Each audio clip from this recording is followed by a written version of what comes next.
저는 저도 똑같이 시장과 똑같이 동생을 용서했을 것 같아요. 어쩔 수 없이. 왜냐면은 12살 아이가 저지른 일이고 그 후로 44년 동안 제 옆을 지켰다면 지금은 그 죽은 약혼자에 대한 마음보다 동생에 대한 마음이 훨씬 더 클 것 같아요. 저도 비슷한데 조금 다른 점은 아무에게도 말하지 못했을 것 같다라는 생각이 들었어요. 그냥 뭔가 입 밖으로 그런 사실을 털어놓으면 내가 내 마음을 인정하는 것으로 느껴질 것 같고, 그래서 점점 더 생각이 많아질 것 같고, 입 밖으로 꺼내는 순간 더 이상 비밀이 아닌 게 되어버리니까, 그래서 끝까지 제 마음을 저 자신도 제 마음을 숨기려고 하지 않았을까? 이런 생각을 해봤습니다. 저는 공감이 됐던 부분이 그 대사가 하나 있는데, 사랑하는 사람이랑 감동적인 장면들을 볼 때면은 더 사랑하고 싶은 마음이 들어야 된다. 이 말이 저를 정말 울림을 크게 줬는데, 저도 그 사랑하는 사람과 나누는 정서적인 교류를 되게 중요하게 생각하는 것 같아요. 그래서 인물이랑 그런 부분이 좀 잘 맞지 않았나? 그래서 그녀의 마음을 그걸 통해서 많이 이해할 수 있었던 것 같아요. 저는 내가 뭔가 꿈꾸는 이상적인 삶이 있고, 하지만 현실은 그렇지 않다는 걸 모르지 않기 때문에 늘 체념하고 어느 정도 체념하며 살다가, 그런데 또 꿈은 꾸고 근데 그 꿈 때문에 또 괴롭고 하는 그런 자기의 분열적인 모습, 이런 게 정말 다 그렇죠.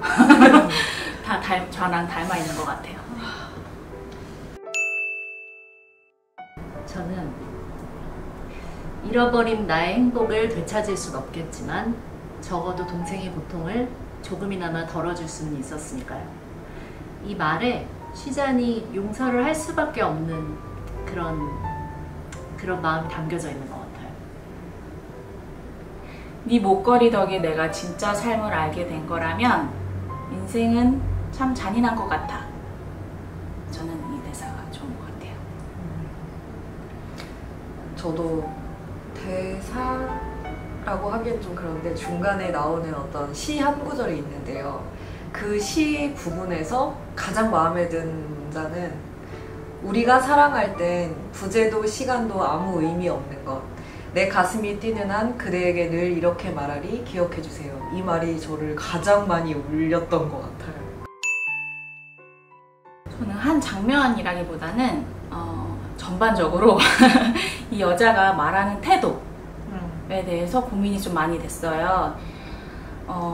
한바탕 고난을 다 겪고 나서 10년 후에 마틸드가 자기 지난 삶을 돌아보면서 내가 이런 집안에서 태어났고 이렇게 살다가 결국 이렇게 됐다 하는 어떤 비극적인 이야기라고 볼 수 있는데, 이거를 전혀 불쌍한 기색 없이 담담하게 말하는 이 톤이, 그리고 어느 정도 자조가 섞인 것도 아니고 아예 본인을 자기가 희극적으로 생각하면서 말하고 있는 것 같은 이런 태도가 좀 어려웠어요. 이게 말하자면 그 인물의 내공인 건데 제가 그 내공을 따라가기가 좀 어려웠던 것 같아요. 네.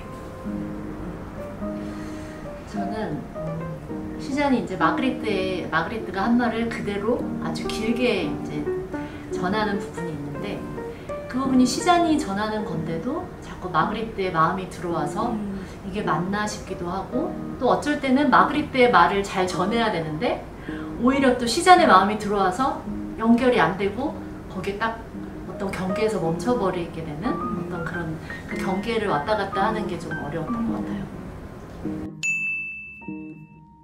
이렇게 세 여자의 너무나도 다른 이야기를 한 공연에서 볼 수 있는 게 쉽지가 않고, 더군다나 러닝타임이 60분밖에 안 돼요. 그 60분 안에 3편의 모노드라마를 볼 수 있다면 꼭 보러 오셔야죠. 네. 저는 이 세 이야기를 다 개인적으로 좋아하거든요. 왜 좋아하냐 생각해봤는데, 이 작품이 뭐 다른 고전처럼 거창한 메시지나 되게 굉장한 깨달음을 주는 작품은 아니라고 생각해요.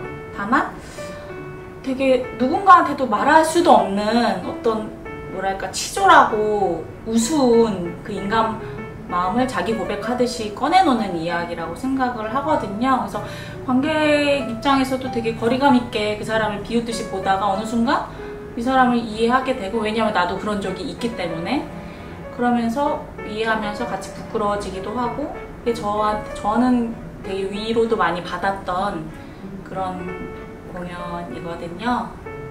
네, 마무리가 안 되는데.